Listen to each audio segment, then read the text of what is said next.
অনেকদিন পর একটি লং ভিডিও নিয়ে আসলাম। আশা করছি সবাই ফুল ভিডিওটি দেখবেন। আসসালামু আলাইকুম, সবাই কেমন আছেন? আশা করছি সবাই অনেক বেশি ভালো আছেন। যারা ভিডিওটি দেখছেন সবাইকে জানাই অসংখ্য ধন্যবাদ। তো ভিডিওর প্রথমেই দেখতে পেলেন আকাশ কতটা মেঘলা হয়ে আছে, এখনই বৃষ্টি নামবে। আর তাই আমিও চলে গেলাম রান্নাঘরে ওয়েদার অনুযায়ী খাবার রান্না করতে। আজ মেনুতে থাকবে গরুর গোশতের ভুনা আর ভুনা খিচুড়ি। কি কেমন জমবে বলুন তো এই বৃষ্টির দিনে খিচুড়ি আর গরুর গোশত। তো এখানে আমি গরুর গোশতের মধ্যে সবকিছু দিয়ে দিয়েছি। যদিও এখানে আমি কোনো রেসিপি শেখাতে আসিনি, তারপরও যদি কেউ নতুন থাকে বা যে কখনো রান্না করেনি তাদের জন্য বলছি। সব গুঁড়া মশলা যেমন হলুদ গুঁড়া, মরিচ গুঁড়া, ধনিয়া গুঁড়া, আদা রসুন জিরা বাটা, লবণ আর গোটা মশলা তেজপাতা, দারুচিনি, এলাচ, লবঙ্গ, গোলমরিচ, শুকনো মরিচ, পেঁয়াজ, তেল দিয়ে ভালোভাবে মাখিয়ে এটাকে রান্না করে নেব। গরুর গোশত আমার দুইভাবেই ভালো লাগে, যেদিন আসলে যেভাবে রান্না করতে ইচ্ছা করে আর কি।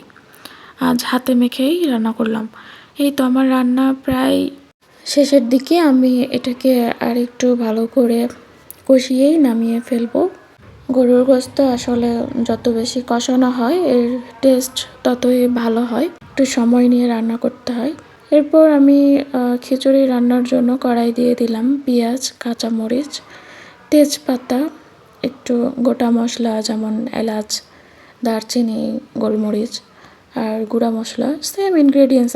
আসলে সব রান্নাতেই এই এই এই সমস্ত মশলাগুলো ইউজ করতে হয় কম বেশি। তারপর সব মশলাগুলো আমি ভালোভাবে কষিয়ে নেব। খিচুড়ি আমার এত বেশি পছন্দ যে যেভাবে রান্না করি আমার কাছে ভালো লাগে।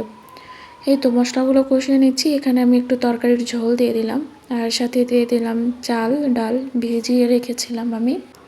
এখন চাল ডালগুলোকে ভালোভাবে মশলার সাথে মিশিয়ে নিব।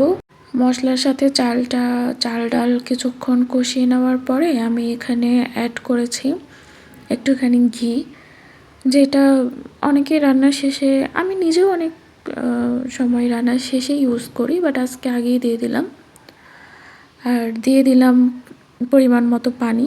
ভালোভাবে নেড়ে আমি এটাকে ঢাকনা দিয়ে রান্না করব। খুব অল্প সময় খিচুড়ি রান্না হয়ে যায়। এই যে দেখুন হয়ে গেছে। আর দেখতেই পাচ্ছেন খিচুড়িটা কতটা ঝরঝরে হয়েছে, একদম পারফেক্ট ভুনা খিচুড়ি হয়েছে। আর রান্না শেষ, এইদিকে বৃষ্টিও শুরু হয়ে গেছে। এখন খাওয়ার পালা। আমি প্লেটটা সুন্দর করে সাজিয়ে নিচ্ছি সব কিছু দিয়ে। এতক্ষণ যারা আমার সাথে ছিলেন, আমার ভিডিওটি দেখলেন, সবাইকে জানাই অসংখ্য ধন্যবাদ। সবাই ভালো থাকবেন। আসসালামু আলাইকুম।